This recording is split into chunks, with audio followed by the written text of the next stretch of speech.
Coming up next on Hanging in the Balance. What is the future for fishing in the Bahamas? We live of fishing conch all our lives. Guys catch the little small crawfish and they catch a small conch. Fishing now has become very dangerous. The same thing will happen to us. We would not have none for tomorrow.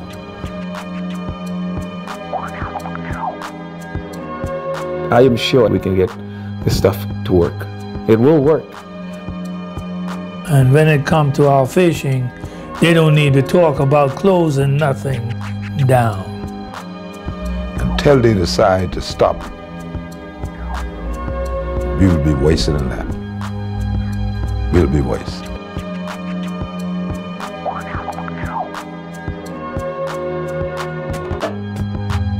Major sponsorship provided by the Perry Institute for Marine Science, Caribbean Marine Research Center, and the Bahamas Reef Environment Educational Foundation. Additional sponsorship provided by the Nature Conservancy and the Bahamas National Trust.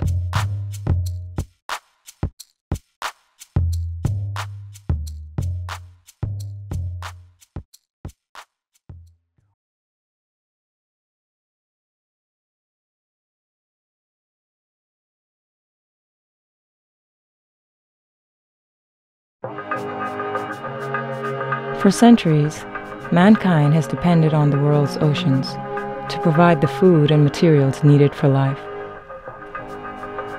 There is no country on earth where this relationship between man and sea is stronger than in the Bahamas. Positioned in the northern Caribbean, just 42 miles off the eastern shore of Florida and 50 miles north of Cuba, the Bahamas rests as the crown jewel of the Caribbean, containing one of the largest areas of shallow water and reefs in the Western Atlantic, including the third largest barrier reef in the world. Here in the Bahamas, people have always relied on these shining waters and reefs.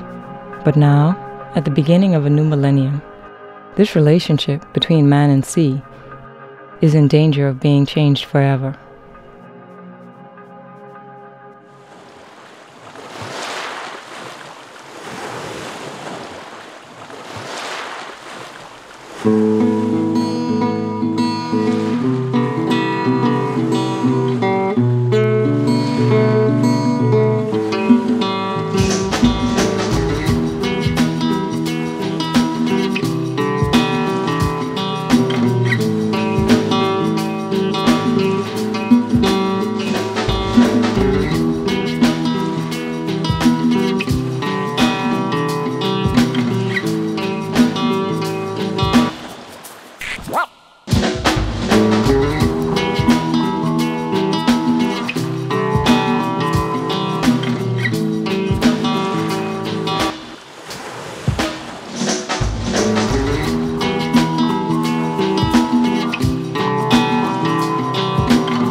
Today, just about everybody fishing and talking today. That is where the money is. The money is in the fishing. Quickest money you can make is go fishing. And you don't have no boss. Your boss is go into the water and get your fish. Get the fish today. As soon as you come on back home, you go out to 2-3 hours, you come back on in, and then you got your money, hundreds of dollars. But today, with so many people fishing in the waters around the Bahamas, things are changing. When I was growing up a little boy, We could have gone out there and catch crawfish as much, grouper and line as much. You go on the bay, you meet the conchs big as you want them, crawling on the bay. Didn't have to touch the water. Right now, you have to go miles to get a dozen conch. And in those days, when I was telling them, you could go out there, I used to go out there and load my boat down 3 times a day and bring it in. In years gone by, say about 20 years ago, we didn't really have this problem. It was so many fishes around, and it was less fishermen. Now there's so many fishermen around. In the 70s, when I used to dive, you could go there and get as much conch as you want. You can't do that now. You have to search. Now you got to go deep water. Now you got to go diving. We used to say conch would never run out. That's just how much it used to be, but it's running out. Fast too. It's changed so far now that you probably get one grouper in about 8 hours that is illegal size. If you get 2, you're lucky for this whole area. It's commercialized out, it's completed, it's dead. So we're getting there. We're getting to the place where we're totally stripped almost. When there's no more fish here, what my these children, what they gonna live on? What my sons gonna live on?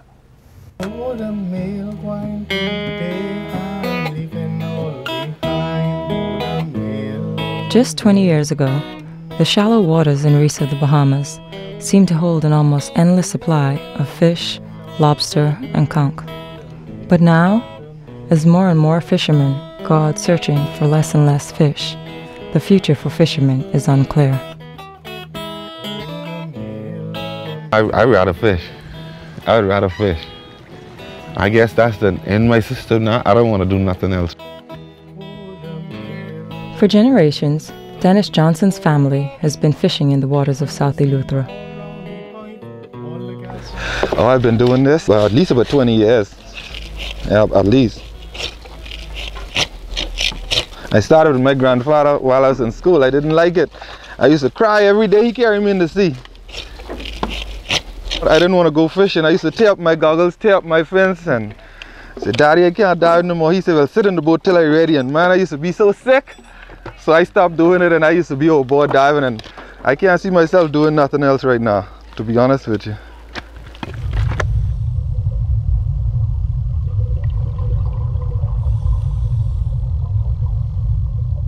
So I'm gonna fillet these up right now. And I get $5 a pound for the fillet, and I get $3 for the whole grouper like this. A pound, huh? Yeah, right, that's by the pound. Yeah, you have to skin it. You have to just skin it and gut it, and that's it. Yeah, I just float like halfway, and if I see a nice rock down there and I think like a crawfish or maybe a grouper is hiding under there, I would go down and check it out or nothing. I just come up halfway again and just keep going like that, just looking around and around. You just have to go down and just, in the distance you would see them and then just sneak up on them, and what you want to do is you want to hit the head shot right there. Right. Get him in the head right there and boom, he's out of there. Henry Miller is one of the thousands of Bahamians now fishing. He fishes on his father's boat in Abaco and then travels to Petoskey Dock in Nassau to sell the catch. Come inside. It's 2 bunks here. It's 2 beds in. We have 2, 4, we have 8 down in the hole. That's the kitchen, you know. Well, we all men, you know, we bathe on the deck out to sea, you know. And like what we do, right? We have like 3 dinghy. All right, we wake up, we brush our teeth, get breakfast. We put on our diving gear and we get ready to work. We work from sunrise to sunset. If one boat find the most conch, then they'll come and call us. Well, we just found a lot of conch. So every morning we dive, we take them up, and you know we start selling. On the market. Depends on the market. But we sell a little every day. We sell like $200-300 a day. You know, like we sell conch for $2, $1.50. whatever, you know. Whoever come for conch, we just sell, you know.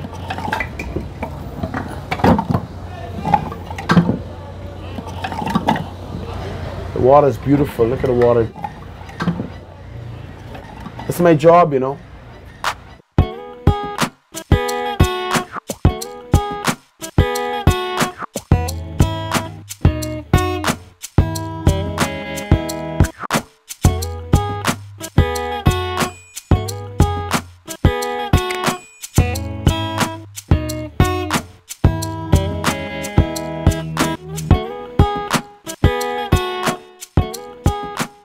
The money made by fishermen provides more than $100 million for the Bahamian economy each year. But in the Bahamas, fishing is more than just a job.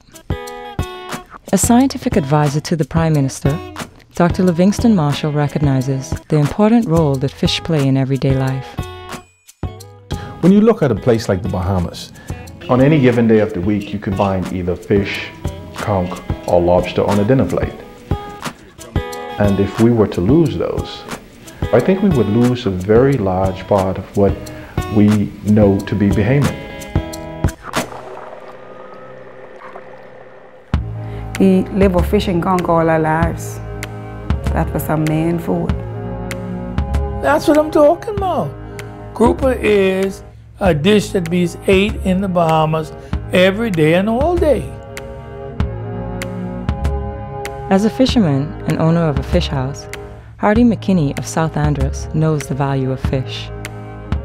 So, all right, this guy, he would go out, he would catch fish, and he would come to me and he would sell the product to me. I would pay him, and he would go down to the grocery store and he would buy some cream or some bread. So the guy who owned the grocery store needed to realize that that's where the money comes from too, what gets to him. And maybe around the Bahamas, I think most people really see it that I'm a part of this, you know.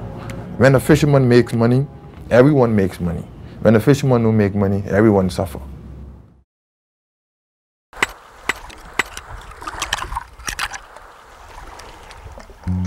We're at a really critical point in our country's evolution.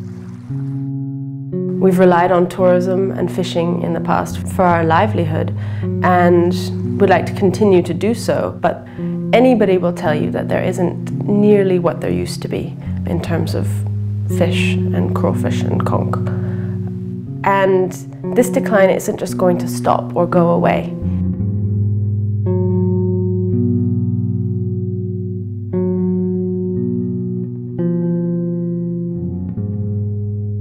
Scientists such as Craig Dahlgren of the Caribbean Marine Research Center on Lee Stocking Island in the southern Exumas have been studying the changes in the Bahamian fisheries. When I do talk to people in the Bahamas, a lot of people have the impression that the ocean is so big, has always been there, and will always be there. It's not going to run out of fish. It's not going to run out of conch. But we know that that's not true. We can just look at neighboring countries in this area and realize that that's not true. Fish are getting harder to find in the Bahamas, but in many other parts of the Caribbean, important fish like the conch and grouper have already disappeared. A lot of the issues that we're dealing with in the Bahamas with overfishing have already been addressed elsewhere in the Caribbean and elsewhere in the world. And we can learn from those examples from other countries that have overfished their stocks. Places like Jamaica, where it's a big catch to catch a parrotfish this big. They're eating parrotfish down there. They're eating angelfish and blue tangs and little wrasses. They set fish traps with mesh size about this big, and they're catching everything in the ocean. They're at a point where they can't sustain themselves. One time ago, for example, in Florida, you could harvest thousands of conch. And they invaded them all. They even gave them time to multiply. Now you can hardly find one. And the United States government stopped them.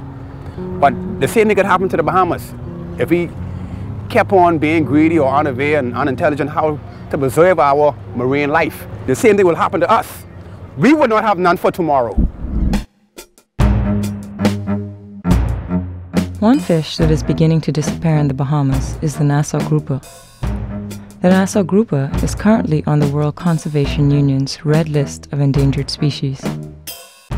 One of the reasons why the Nassau grouper is particularly susceptible to fishing is the way they breed. Each year, during one or more of the full moons, between late November and February, the Nassau grouper travel for up to hundreds of miles, coming together at specific locations in the sea. Here, they form large breeding schools called spawning aggregations. At these sites, the grouper perform majestic reproduction rituals in massive clouds of up to tens of thousands of fish. These large spawning schools produce millions and millions of fertilized grouper eggs. Once fertilized, the eggs are then left to drift on currents in the open sea for 5 to 7 weeks, gradually growing from small larvae into immature grouper that resemble a smaller version of their adult parents. The distribution of immature larvae from a single spawning site helps replenish the population of grouper for hundreds of miles. While these spawning schools and aggregations are an extremely effective way for the grouper to reproduce, they also leave grouper populations vulnerable to overfishing. These schools form in a specific place at a very predictable time, so once fishermen realize that there's a lot of fish there, it's very easy for them to go out and fish on these spawning schools and catch an awful lot of fish in a very short time.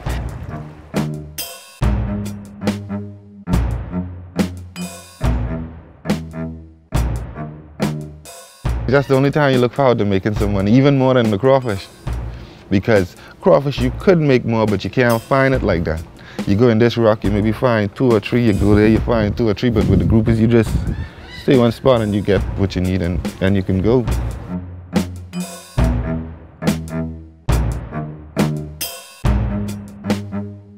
And the reason why this is particularly threatening to the Nassau grouper, if you catch fish before it has a chance to release its eggs, you're not only fishing on that one particular fish, but also the next generation of fish. Catching one female grouper from a spawning school prevents the hundreds of thousands of eggs in her belly from being fertilized and growing into the next generation of grouper. The other factor is that fish travel hundreds of miles to get to these spawning schools, which makes it very difficult. If you catch all the fish out of a spawning school, you're not only depleting all the fish in that one area, but for hundreds of miles around, you might be wiping out all the fish. And this has happened in the Virgin Islands, Puerto Rico, other parts of the Caribbean, where fishermen have fished literally all the fish out of a spawning school, and the school never comes back. There's just no fish to return to that area, and the fishery's extinct.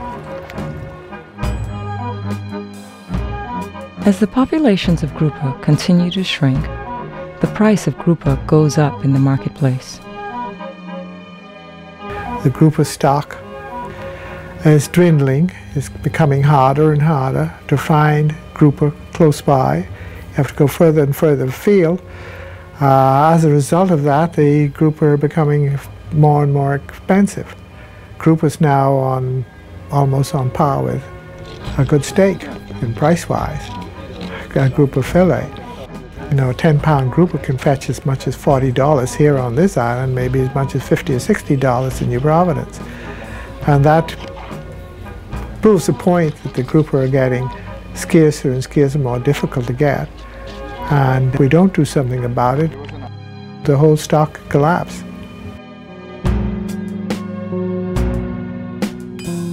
The Bahamian Department of Fisheries has already taken action to avoid the collapse of its fisheries. In the 1970s, they made it illegal to catch immature grouper, conch, and lobster, and closed the season entirely on lobster during the summer months. But unfortunately, for fishermen like Ben Martin of South Eleuthera, these laws haven't been enough.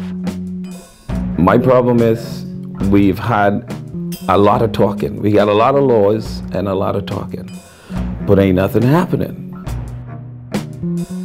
Because of the large number of fishermen, living in communities on over 30 islands, spread out over a vast area of more than 124,000 square miles, making sure that all the fishermen are obeying the laws is very difficult.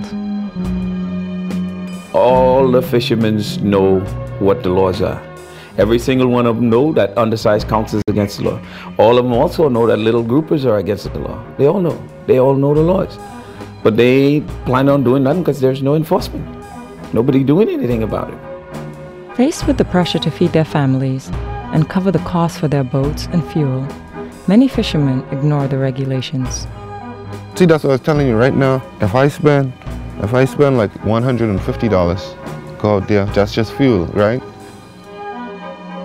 I don't find me enough grouper. I don't find me enough count.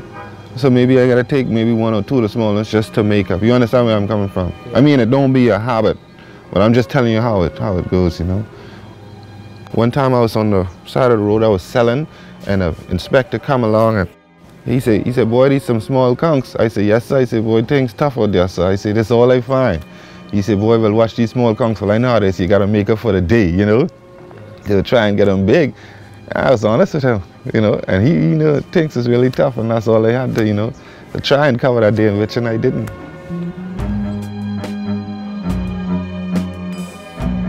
To improve the situation, some have called for increasing the enforcement of the fishing laws. If we bring in the enforcement with the authority to put these things into play, we could get this problem eliminated real quick. We could eliminate that.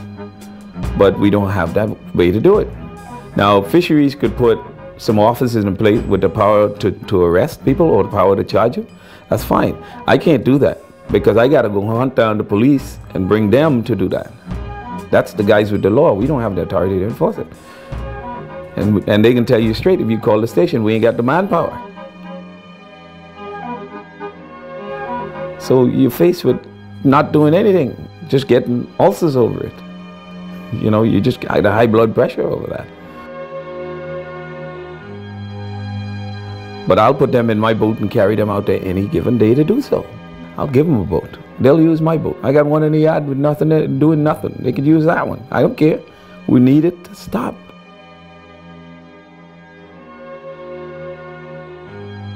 Until they decide to be serious, and real serious with the fishermen, and whoever they put out there to deal with them and bring them in, until they decide to stop, we will be wasted in that. We'll be wasted.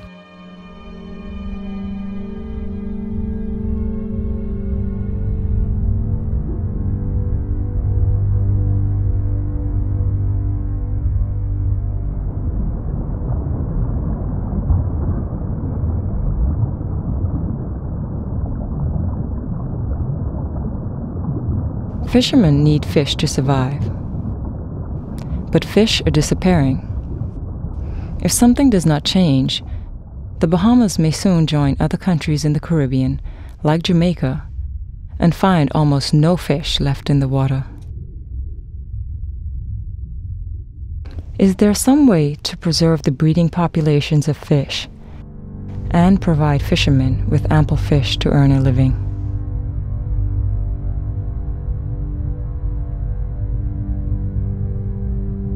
The answer may lie in a new idea about how to preserve and manage the fish populations. In the year 2000, the Bahamian government officially proposed creating a new network of marine protected areas and reserves. A marine protected area is a part of the sea that receives some form of special protection. Of particular interest to us here are no-take marine reserves, where fishing and other activities like that remove stuff from the sea, where all that's prohibited, The principle is simple. We've done it on land, we've done it in the sea for years and years. By setting aside an area of the sea where you're not allowing fishing, it may actually be benefiting fishing outside of that area. By limiting the area that fishermen can use, you may actually be helping them by giving them more fish to fish for. Marine protected areas and reserves work by benefiting fisheries in several ways. First, the reefs and habitats in the reserves are allowed to remain in a natural state. No fishing is allowed inside the park boundaries. Inside the protection of the reserve, fish can thrive and grow into large breeding populations. These protected breeding populations will then produce millions of eggs, larvae, and offspring that will spread through ocean currents to areas hundreds of miles outside the protected reserves. Secondly, as the number of fish, lobster, or conch inside a protected reserve increase, those animals will begin to move into areas outside the boundaries of the protected reserve, where they can then be caught by fishermen.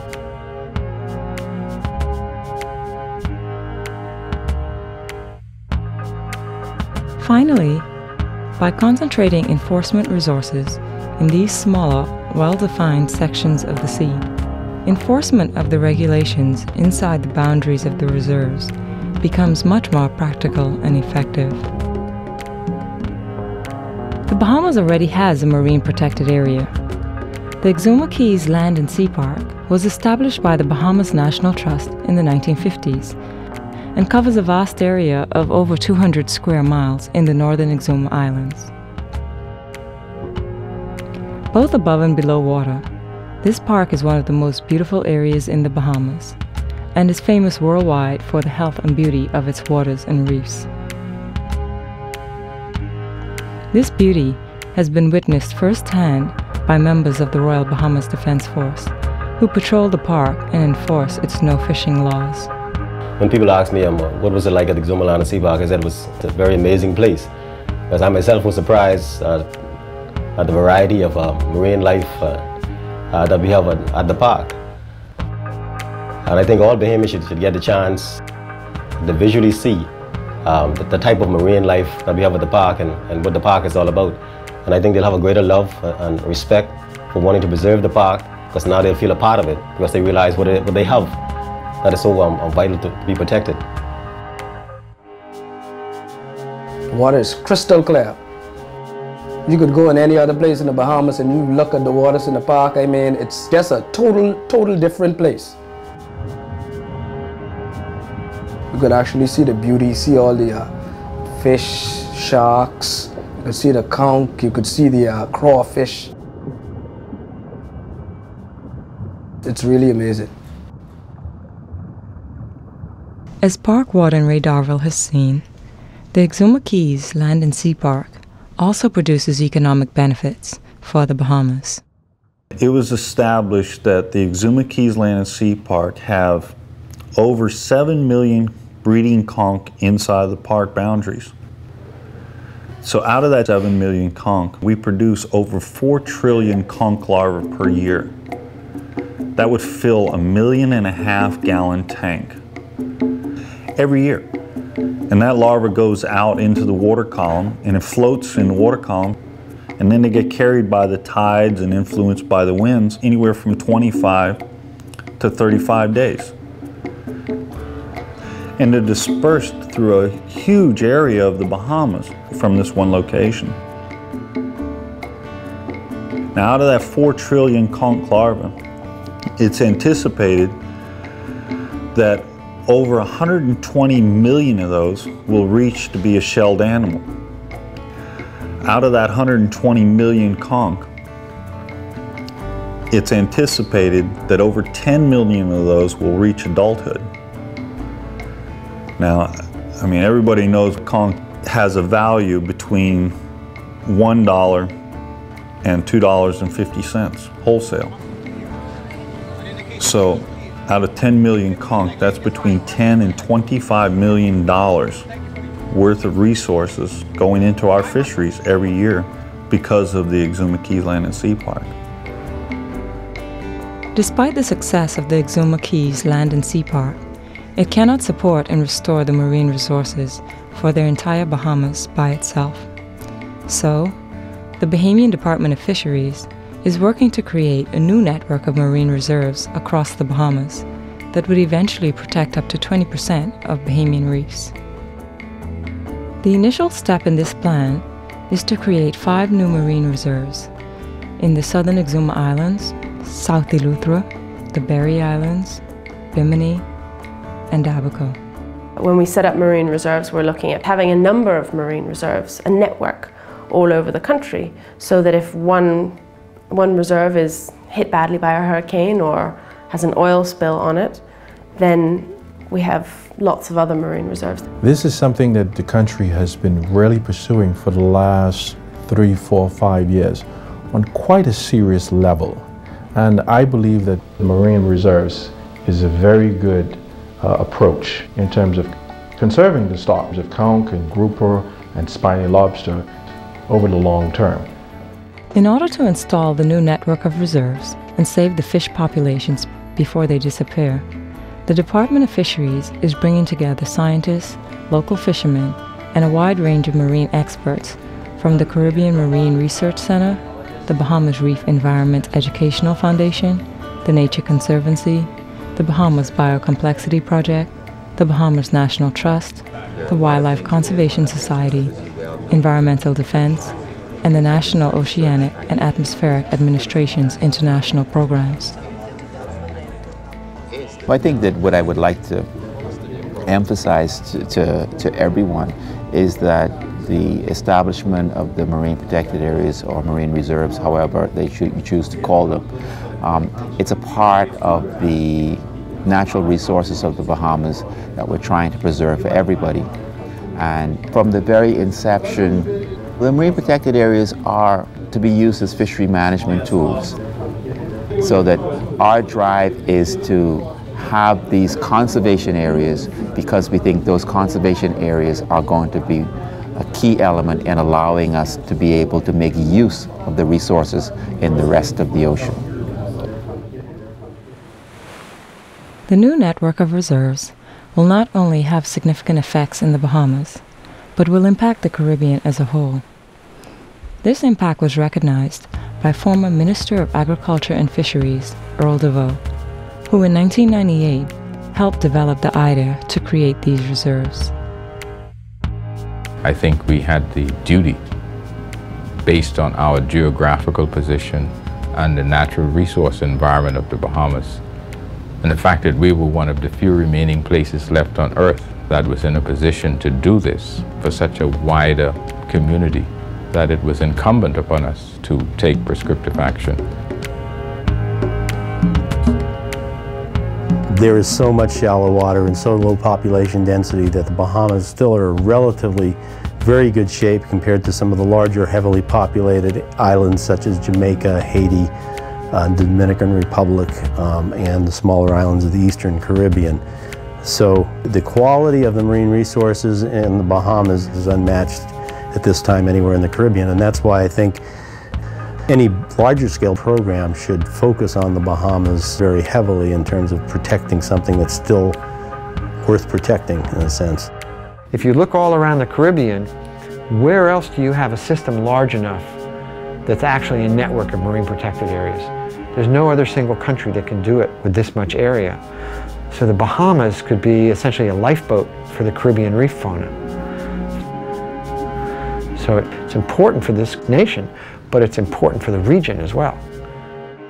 Because the Bahamas contains such large areas of relatively healthy fish populations and marine habitats that have not yet collapsed, it is in a unique position to be an environmental leader in both the Caribbean and throughout the world. What excites me is that relatively and overall, we're pretty healthy in terms of environment. And in that case, we have a huge opportunity to now demonstrate to the rest of the world, and particularly our region, of what a model country like the Bahamas has done and will continue to do in terms of the environment. The network of reserves will have far-reaching effects for the Caribbean, but the greatest benefit from the reserves will be for Bahamian fishermen and the Bahamian people. I see the Bahamian people out there to benefit from projects like the Marine Reserve Network and to have a future for commercial fisheries in the Bahamas. I think that there are lots of Bahamians that rely on fishing as a means of survival. And I guess that's a way of making sure that that is sustained through future generations. And I think that's a pretty bright future if we are actually successful in doing that.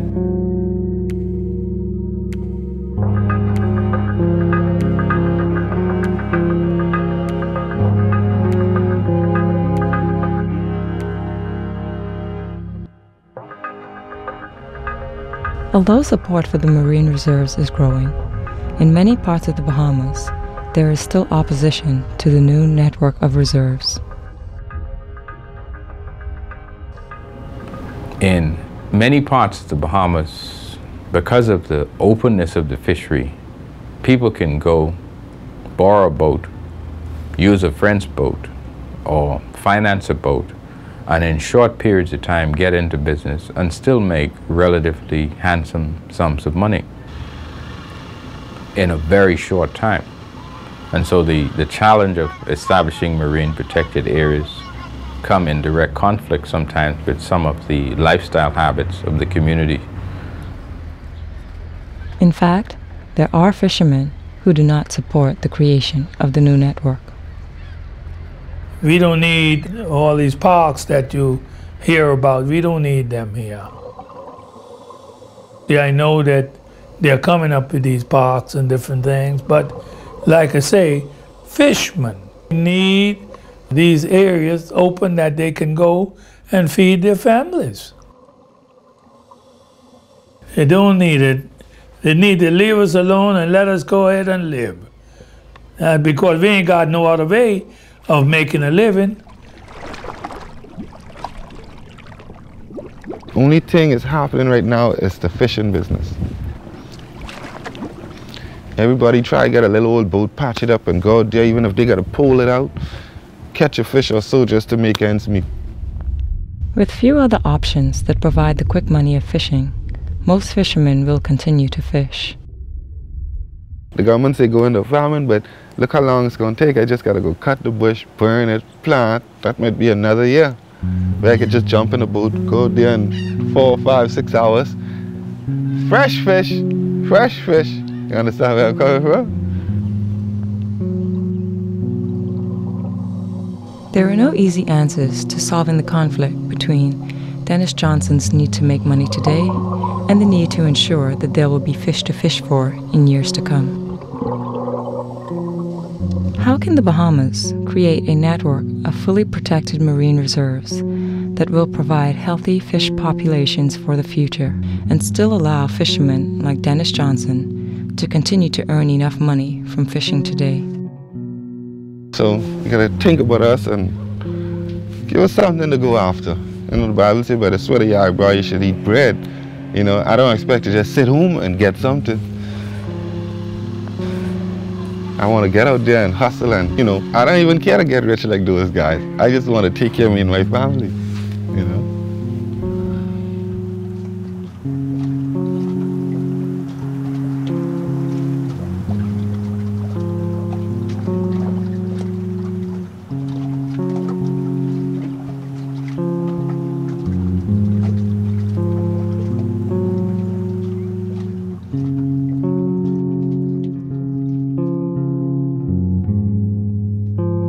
Every day in the Bahamas, the fishermen are the ones who must go out into the water to fish.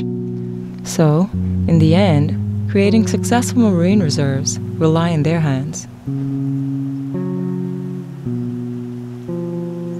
Fishermen must be actively involved in how these areas are created and maintained.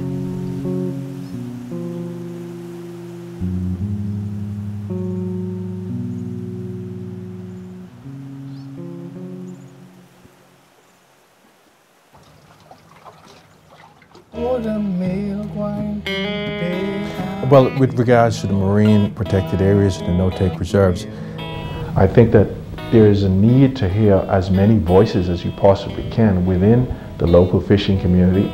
Local fishermen do know what's going on. In fact, they are some of the most knowledgeable with regards to the information out there on conch, lobster, and grouper. And if we communicate to them that there are ways in which we can go about fishing these stocks that would permit us to fish them over longer periods of time and still make a viable living, I think that's one of the key things that people are interested in hearing and knowing.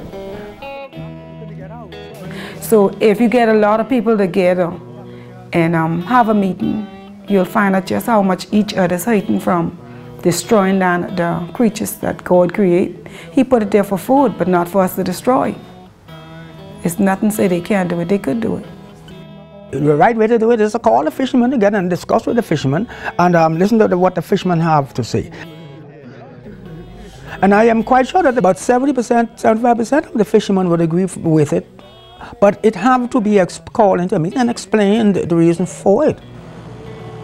I think they should go ahead with the park. That's the only way things would last. The way how it's going right now without the park, it ain't gonna last. We want to put in a park. I'd love to have a park. That's something we always wanted, a park. That's your living, my living. So what you should do, protect it, you see. Protecting the breeding populations of fish and the areas in the sea where they live will determine whether we as Bahamians will still be able to look to the sea for fish in the future. Whether or not our future will include healthy reefs, fish populations, and the money that they provide will largely depend on whether we as Bahamians decide to work together to ensure that our seas will continue to be a resource of wealth. I am sure we can get the stuff to work. It will work. And I used to dive, you know, I like the waters and I like to look out for myself, you know. We have to protect our waters, you know, because it's all we got. It's the only thing we living off right now, you know. Well, how to do that? All the fishermen have to come together and sit down and talk to one another and pull together. But we have to come together and do that, you know. Get everybody together and we sit down and we talk and we'll try to get it right. So all we can do is try.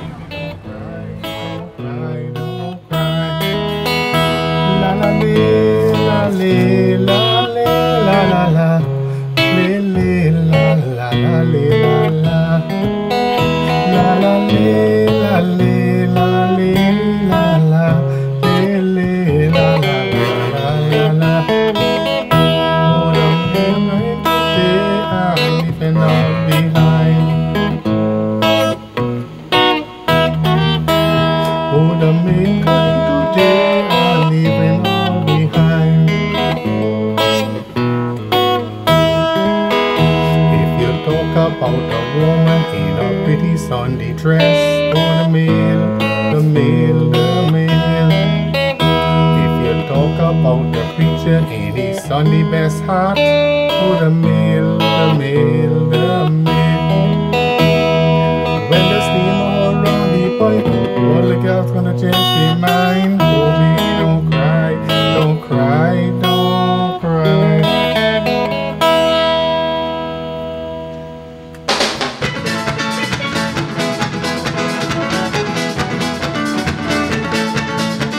Came on to me, my grandfather and me. Round Nassau town we didn't know. Been drinking all night, gonna do a fight. My life is a breakup, I wanna go home. So I said to jump. For a DVD or videotape copy of this program, go to fridaysfilms.com or contact the information on your television screen. Well, you have to make you drunk.